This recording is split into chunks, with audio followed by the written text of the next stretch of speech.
Welcome to the Starter Girls Podcast, your ultimate source of inspiration and empowerment. We're here to help women succeed in every area of their lives: career, money, relationships, and health and well-being, while celebrating the remarkable journeys of individuals from all walks of life who've achieved amazing things.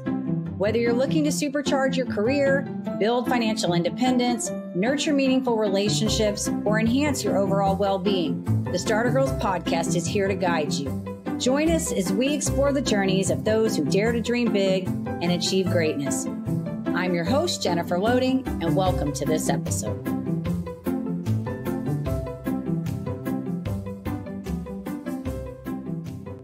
Welcome to another episode of the Starter Girls Podcast. Wherever you are tuning in today, we are so glad to have you. And I am excited about my guest today. I want to kind of paint this picture for you.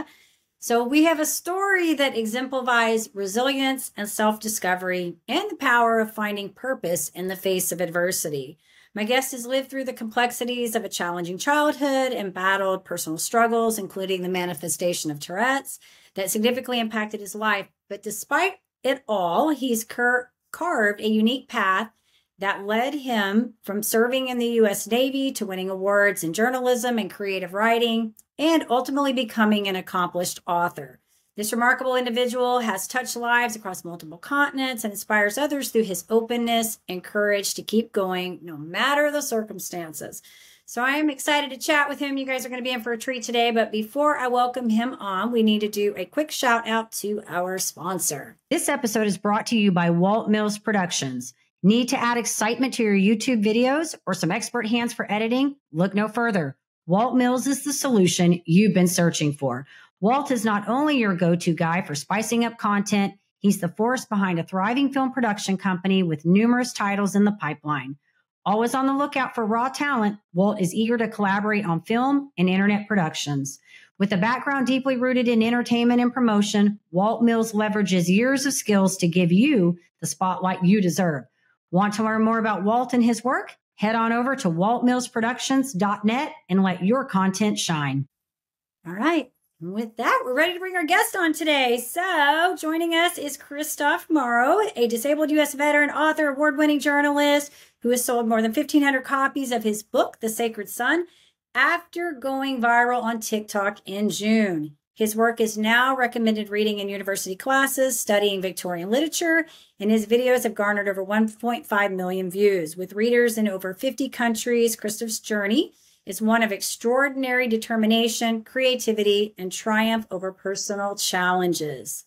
All right, so Kristof, welcome to the show. I'm so excited to chat with you today. Thank you, Shakespeare. Thank you, Jennifer. You're very kind to have me.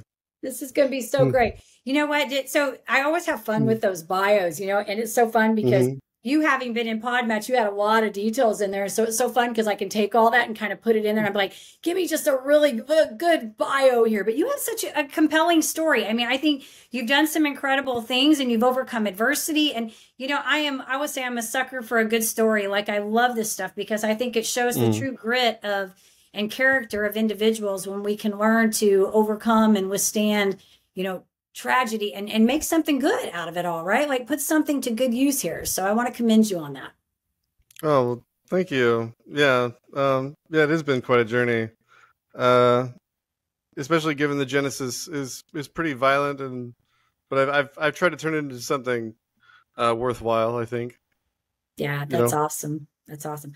Well, so tell us a little bit. Okay, I want to know, because you've written books. I mean, you've got more. I've written one, and that was like a hard thing. Like, people ask me all the time. They're like, "Are you gonna do another one?" And I'm like, not right now." I'm like trying to build out a quiz for a course, and I'm like, So tell us a little bit about your journey. Like, what brought you to this place of putting out all this literary work?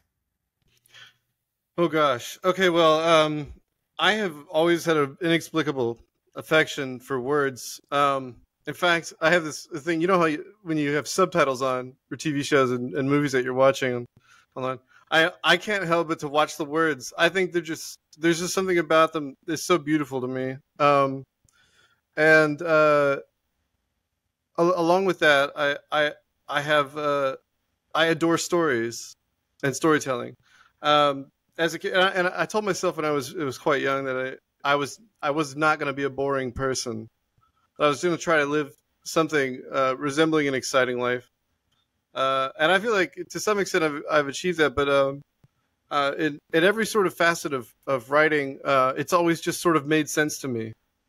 And I knew that I, especially from my childhood, I knew that I was living a compelling story of an existence, because it was hard to impart that to other people who would, because when I was a kid I was being very violently abused, and I would tell people what was happening, like adults, and nobody ever helped me, which was really problematic. I think now, as an adult, I'm realizing what the hell, Yeah. But like Shakespeare. I say Shakespeare for people that are listening.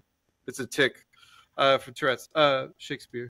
But I would tell people what was happening to me, and they would just be in shock, and and I tried to refine. It's like my first version of storytelling was telling people what was happening to me, and it was like trying to refine the story so that I could get help, and it never quite worked out, tragically. Interesting. Yeah. And I feel like so many of us, not to diminish your story, or anybody's story, but for that matter, but I think so many of us that write, a lot of it is writing our stories, right? It's like writing the pain that we've got through. It's kind of like comedians. I've had several of them on my show, and they always talk about how they use comedy to work through their trauma, right? Like to make light, and they talk about their stories, right? And I think as authors, we sort of do the same thing in our work. Some of us do it through fiction, some do it through memoirs. And I know, like for me personally, like when I wrote my book, it was about a hard time that I had gone through, a personal struggle that I had gone through. And really, people ask me all the time, they're like, did you write the book to like be a bestseller? And I'm like, no, I think I just wrote it to like be a cathartic release. It was just a way for me to like jot down what I had gone through and to mentally process that. So I can find that, that commonality. And I think there are a lot of writers that share that. But I really like that, you're talking about these words, because it's so funny, because I'm not a word person. And I was always kind of like the math and science person, like I can logically in my brain do that. But it's so funny because you're talking about reading the things like on the TV. And like, I do that with the closed captions. Like I like the closed captions on the TV.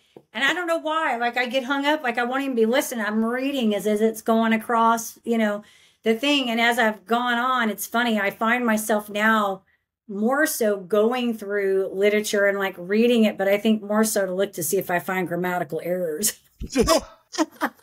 You're going to find some. Look at here. I'm just saying I do, and you're right. You'll go through books, and every once in a while, even though there's an error, you'll find something in there, right? It's weird because I've never been that kind of person that has been like really looked at like words and grammar and all that kind of stuff. So I find it quite funny now. Maybe it's because I'm having to do more writing through my work. So, but I love this. So how many books have you written to date then? Well, it depends, because Shakespeare. I've written 2 novels. One of them is a sequel to the first one. Okay. I've written a kid's book, which is called Liam Earns a Friend. It's quite cute. Oh, fun. It's a little Christmas story. Has dinosaurs. It's fun. And then I've written a book of poetry that's really just a compilation of everything I write poetry for friends and for women. Gotcha. No, but I'm yeah. Anyway, I was gonna say your women friends are probably pretty excited. They might get these poetic words. Well, sometimes it's because I meet them on a dating app, and they think, oh, you write poetry. Well, prove to me that you can write something, and then I'd write them something. That's great. I love it. Yeah.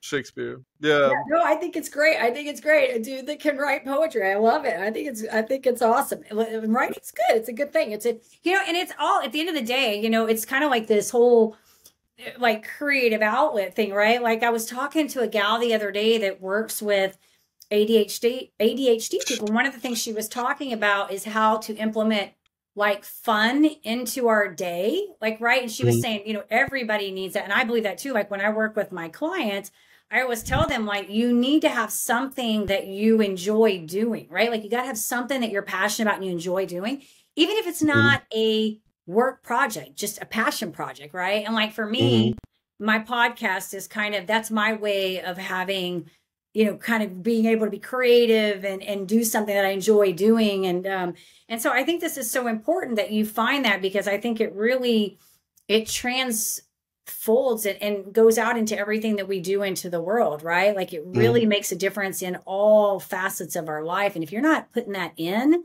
and for you, it sounds like writing is that for you.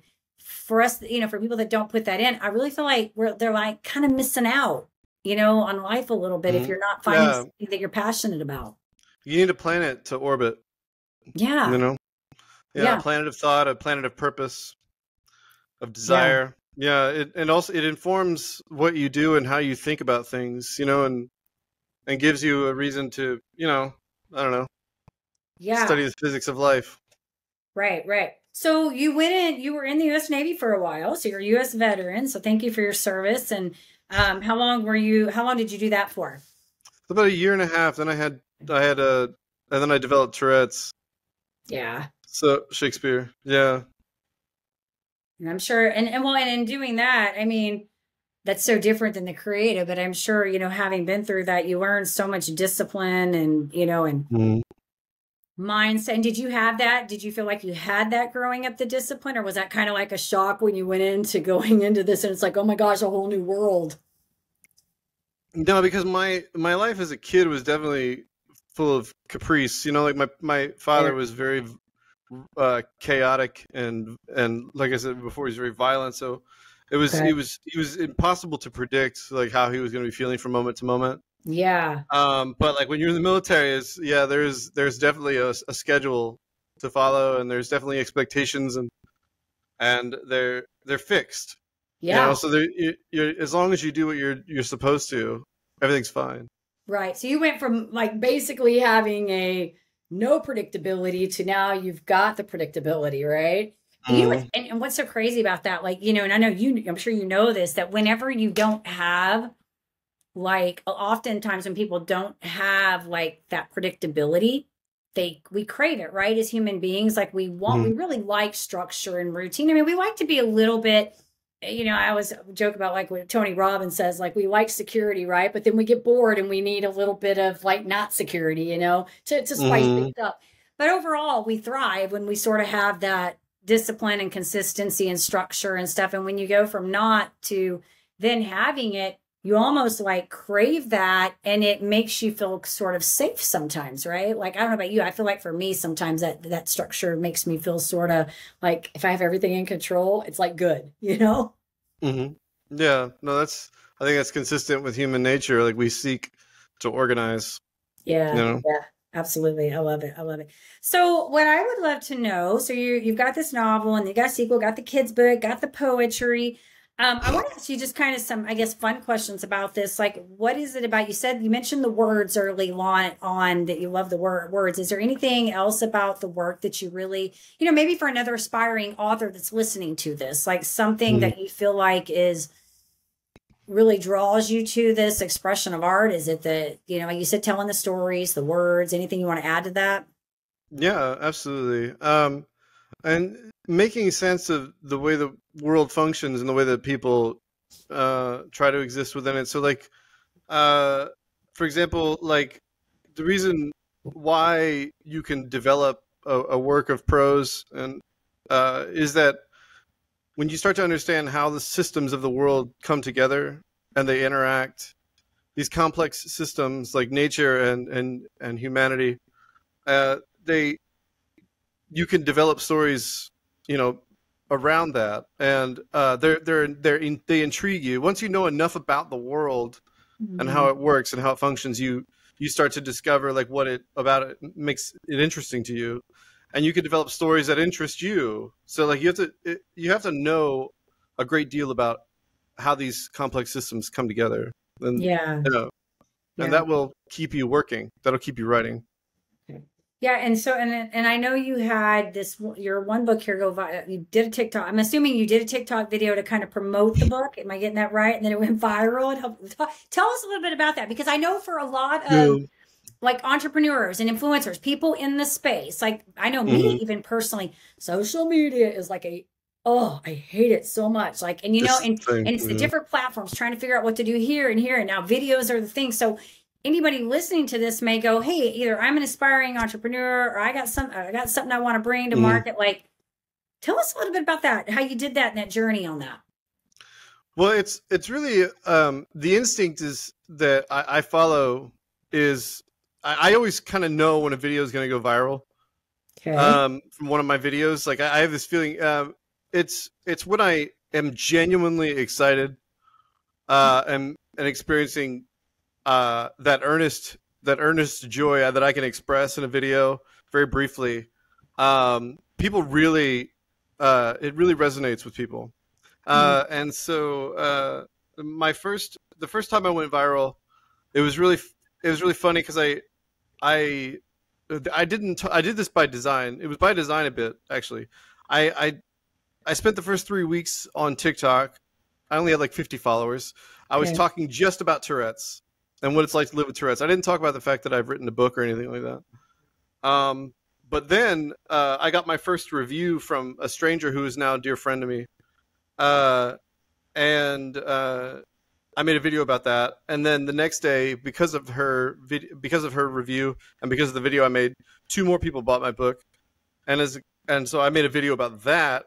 And as a consequence of that video, I woke up and I was like number 243 on Amazon's epic fantasy list. So I made a video about that. That's the one that went viral, and it has like 400,000 views or something. And then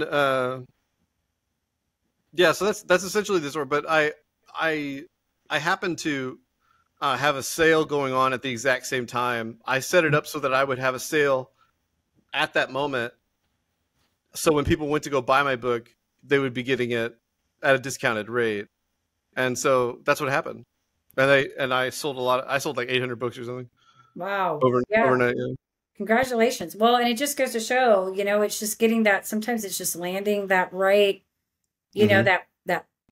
what is it? Preparation, opportunity kind of collide, right? You did the work, Hmm. and it just sort of all collided. But I will say, you mentioned something, but you know, at the beginning of this about the being genuinely excited. And I think that that's where that authenticity comes in, right? Like that. Hmm. I feel like I always tell people, you know, like passion creates momentum, right? Like when people are truly excited, sometimes you don't even know why they're excited, but when they're excited, you want to know, like, what are they excited about, right? Like I must be missing something. And I know personally for me, like when I'm doing things and I'm putting like social media out there where I'm like excited about something, sometimes people don't even know why I'm excited, but I'm just excited. People start asking me like, what's going on? Like, what do I need to know that's happening here, right? And I see this trend. It's like when my social media gets quiet because I'm doing the behind the scenes, I'm working, I'm kind of in the grinds and the weeds, right? Not putting anything out there, it gets quiet. But then when I get back out there and I start putting stuff out and I'm excited about it, then things start to generate. So yeah, I think there's a couple things to be said there that, you know, like doing the work, but also the authenticity and being real. And so Hmm. congratulations on that. I think it's awesome that you were able to have that success that came in the aftermath of that. So kudos to you. Yeah. Yeah, it's awesome. Entrepreneurs, are you ready to level up your leadership skills? Tune in now for an exclusive offer designed just for you. This is my time. Did you know 63% of consumers prefer businesses aligned with their values? Recognizing your core values isn't just vital for business growth, it's the bedrock of effective leadership. Away and the game's on the line. There ain't no Whether you're a seasoned entrepreneur or an aspiring creator, identifying your core values is a key step in constructing the framework of a successful leader, enabling you to lead authentically, expand your business, and live life on your terms. never settle, don't play. Putting the kettle to flame. I go 100 all day. Foot on the pedal, no brakes. 10, 9, paid all my dues, waited in line. 8, 7. Are you ready to access tools to kickstart your leadership journey? Unlock a treasure trove of insights and get your free resources at www.linktree/JenniferLoading. Take that crucial first step toward realizing your leadership aspirations and elevate your leadership game today. Ready to shine. So I would love to know any, because I always feel like, I don't know about you, and maybe this isn't true for you, but in my journey, I feel like I've had a lot of mentors and inspiration that have kind of, I can't even probably even name one, because I feel like I've had many over the years that have sort of influenced my work and the things that I do. I would love to know like any significant source of inspiration for you. Are there any authors or maybe a mentor, anybody that you feel like has had an impact on your work?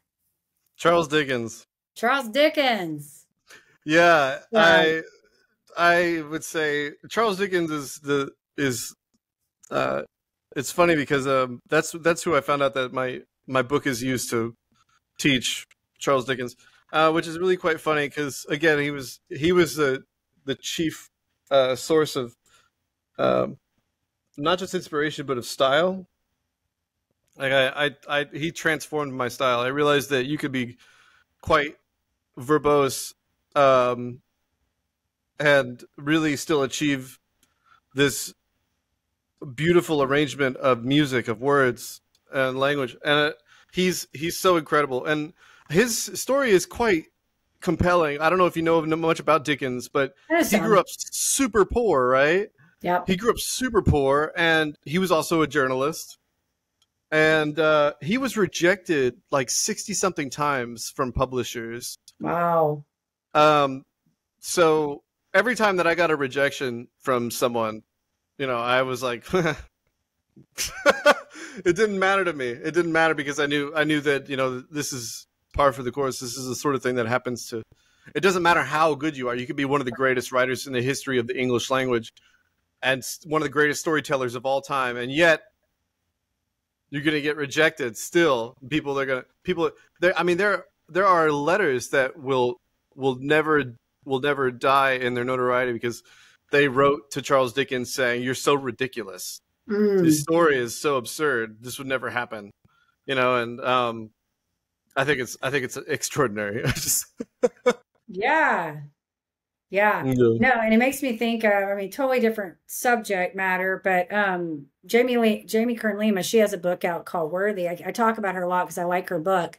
But she was the CEO of It Cosmetics, and I believe that's the name of it. She sold it to, was it L'Oreal or Revlon? She sold it to one of the main makeup companies for like 1.2 billion, I think. I may be messing all this up. Y'all can fact check that, go look it up. But it's a good story. And the point I'm trying to make is when she was first creating this, she was in her garage creating these products, and she kept trying to get it out there and couldn't get it out there. She was being told no, no, no, no. And then she ended up going on one of those, I think like QVC or something like that. And they told her, she went out there, I think with like no makeup on, like none, went out there bare naked and was like going to show people how this was going to work. And everybody was telling her not to do that. And then she ended up going on the show and sold out like blasted it out that particular day on the QVC. And the point I'm trying to make is she mentions in the story about how many times she was told no. And I think there was one particular story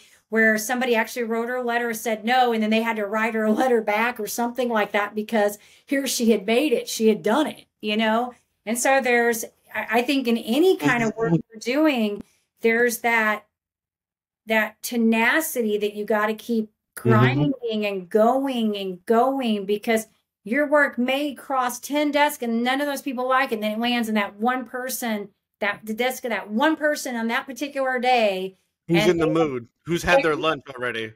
Exactly. Yeah. So it reminds me of a woman who's I follow on Instagram who has a whole Instagram page dedicated to like helping people get published. And one of the things that she mentioned was because she interned at like a big publishing house. She's like, don't send an agent or a publishing company a book that's more than 110,000 words if your debut novel, if it's your debut book. And my book is 223,000 words, my first book. Yeah. So I was like, I cannot. Well, of course, they won't even read it. That's what they said. They said they won't even read it. They'll just throw it in the trash. The second they get it, they don't care how good it is. They'll just throw it away. And I'm like, how? This is exactly why there's only like 3 major publishing companies left, and it's because they do crap like that, you know. And yeah, that doesn't make sense to me at all. Like, why you would even? To me, it's so superficial in my mind, because it's like, if you've got a good literary work, you know, like I just got through reading a book that was like this. I'm not kidding you. It was like, huge. Like, I think about that. Like, that person not put that book through. So I think the first thing on the earning a priority place on list has somebody's always bookshelf. been It's like they're the trying to fitness for sneak me. into the bookshelf. It's Like something that people's doesn't homes, you know need what to I'm get in the saying? way of Like, anything else. It supplements most other things. Yeah, they're So trying to sell certain scenes. 5 or 6 days a week, at least an hour to 2 hours it's ridiculous. of exercise, either in the gym or playing some kind of sport. I'd love to ask you, and that keeps me right, because if I don't, another thought provoking. What legacy then I will start feeling pretty horrendous. I'll start not liking the way I feel and not liking the way that I look in the mirror, and then that weighs on my mind and takes away from everything else. So it's a non-negotiable for me to do that. But it wasn't always that way for years. Probably the best part of 10 years. Okay, well, I had an on and off relationship with the gym and fitness, and I'd let myself get really out of shape. Have given this considerable and thought. then start playing catch up, trying to fix it all again for the next 6 months, and then I'd have a week off for whatever reason, turn into 6 months off and rinse and repeat. But now for the last 3 years, because I obsess about I've managed to be consistent in keeping up the fitness, and the priorities then fall down to my clients that I've got, whose wealth I manage. They're next on the list, and I make sure that they're kept and looked after, and then any other time that I have can be spent on building the podcast, building a personal brand, and forever be immortalized because of my work. And I, like John Steinbeck said, he said his whole mission as a writer is to help people understand one another. I would like that to be the other half of that legacy, is having achieved that, as well as elevating our understanding and our practice and use of language and ideas. Yeah, I like that. It's good. No, and I think sometimes these questions are good because, we're so involved in our craft that we don't always take the time to think like, what do we really, in the end, what are we hoping to do? Oh God, that's all I think about. We just love it for us, right? We just love it for what we do, right? That's how that's how I feel when I create work. Not so much writing, but I do blogs and I do my podcast. And I always tell people, like I shared with you before we did this show way back, there's a reason I do the podcast. I don't just do it because I like to sit on here and have conversation. I do love the conversation. I enjoy chatting with you guys, but there is a purpose behind it. There's a reason I'm doing it, right? And so when people always ask me, and then I tell the story, then they go, "Oh," because it's like they just think I'm coming on and telling stories. I love to tell the stories, but there's a reason I'm telling the stories. There's a reason I'm talking to you guys, right? Because I'm trying to create. Well, for a couple of things, I want to show people that are listening that. It doesn't really matter where you came from. It doesn't really matter what you've gone through. You have full capacity to change your course at any day. Like you have full capacity to do different things and take a different road. And that's what I love about your story is that you've been able to do that. So, so I think sometimes we have to put thought into that. Like, what are we trying, what is it we're trying to do here? And what's the end game? And what message are we trying to leave? What are they going to remember us by? Right. I'm excited. I want to check out your books now. You got me excited about them. I want to check them out now. You should. You should. Go check this out. I'll get on Amazon. I'm going to need to get a book. If you like Dickens, you'll like it. All right. Awesome. That's very cool. Very cool. All right. So what future plans you got? Anything else you got in the works or coming up or going to be making happen here soon?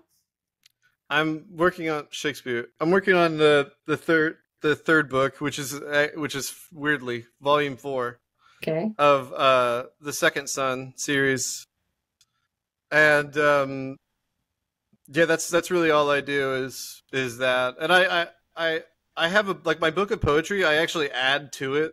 Okay. So it's already published, but I like to add more to it just for fun. But yeah, so that's really what I'm doing. Is just volume 4. Gotcha. I'm dating. That's really it. Okay, awesome. I want to ask you another question. I just thought about this. Sometimes I do that, Kristof. I'll be like listening to you, and then I think of something. So I'm curious to know, because I'm going to say this because I know when I was writing, like I could not just say, I'm going to sit down and I'm going to write, because then I'd go frozen. I'd be like, I don't have anything to write about.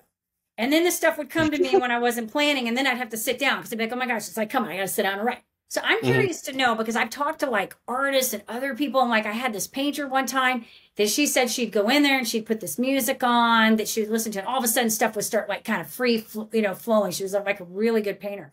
I'm curious to know, like when you're writing, is there any like type of like thing you do to get going, or do you just kind of say, okay, I'm going to sit down and write? Or is it kind of that where like, oh my gosh, an idea is coming, I need to sit down. It's like, it's coming to me. You know, I think it's a combination of a bunch of different things. But one of the best resources that you can have is, which is great, because what Shakespeare has done is he has found all the most beautiful words, and he compiled them through his work.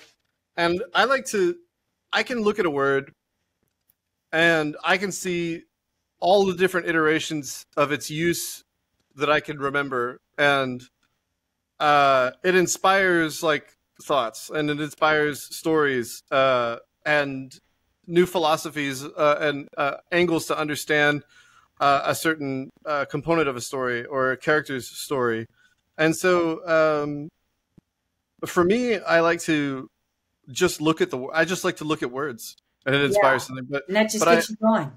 Yeah, but oftentimes, really, it's really about it.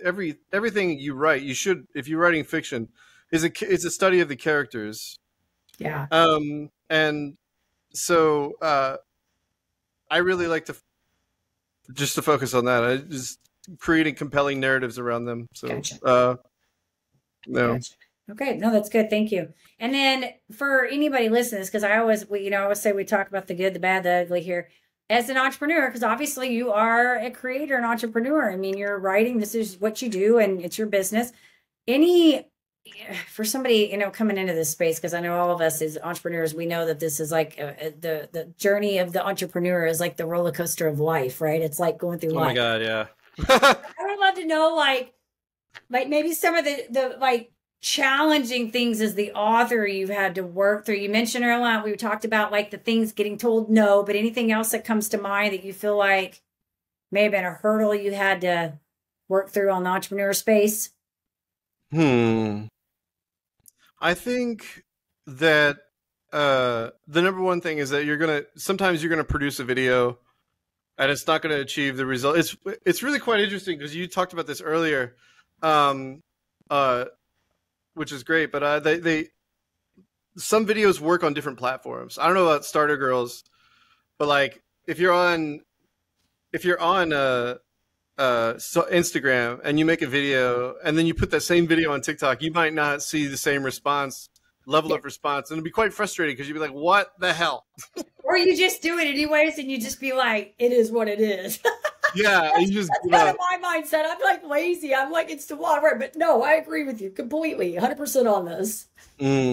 What about you? What do you see as a challenge? The most challenging thing? Oh, for me, it's there's so many. I don't know if you experience this, but because I am a creative person, and I also get excited about ideas. I like if somebody comes to me and they're like, "Hey, I got an idea." I'm like, "You're speaking my language. Sit down. Let's have a conversation." So I've got my hands in like so many freaking projects, and I can't do them all. Like I get frustrated because I just can't do them all. And so like right now, like seriously, I'm trying to create, like I mentioned earlier on, a quiz for an offer course. Like I have the high ticket mostly created, but now I'm engineering it all the way backwards because I worked with a mentor. So now I'm trying to do that, right? Like do that. I need a logo for another business that I've got, a health coaching thing I got going on over here that I'm building. I'm taking a psychology course, and I'm also trying to do my podcast, which requires blogs and social media and recording and production. And so my biggest challenge is just really being able to like do it all, and learning when and delegating, like being okay, like moving parts out. Like yesterday, I was trying to create this quiz, and I'm like, you know what? I'm done. I have spent too many hours. I'm on Fiverr. who can put a type form together for me? I am just so over it. I'm not doing it. I'm paying somebody to do it because that's what happens. I want to get it done. I'm in there working on it. I'm like, I'm going to figure it out. I'm going to figure it out. And then I realize that I'm spending too much time on the stuff that just doesn't naturally come easy to me, right? Like, and I need to be doing the things that, like this podcasting, I enjoy doing. I could do that, you know, putting my material together for that, coaching, whatever, the stuff that I actually truly, the forward facing stuff, you know? So I don't know if you go through some of that. I don't know. That's mine. No. Yeah, I do. I'm like doing an audiobook for my first book and trying to write my second book or write my third book rather. And dating now. I have a girlfriend. So that's a whole can of worms. Like I really adore her. She's great. But awesome. We take up each other's time, which is amazing. You know what's so funny? You say the dating thing because my son, he works full time and then goes to school. And I joke with him, like he doesn't have time for a girlfriend. He'll get one for a while and then he realizes he doesn't have time for it because he's too busy. So I'm kind of chuckling when you say that because it takes time, right? Like it takes time to be able to do that. You got things you got to do, you know, you don't have time for all those things. So I get it.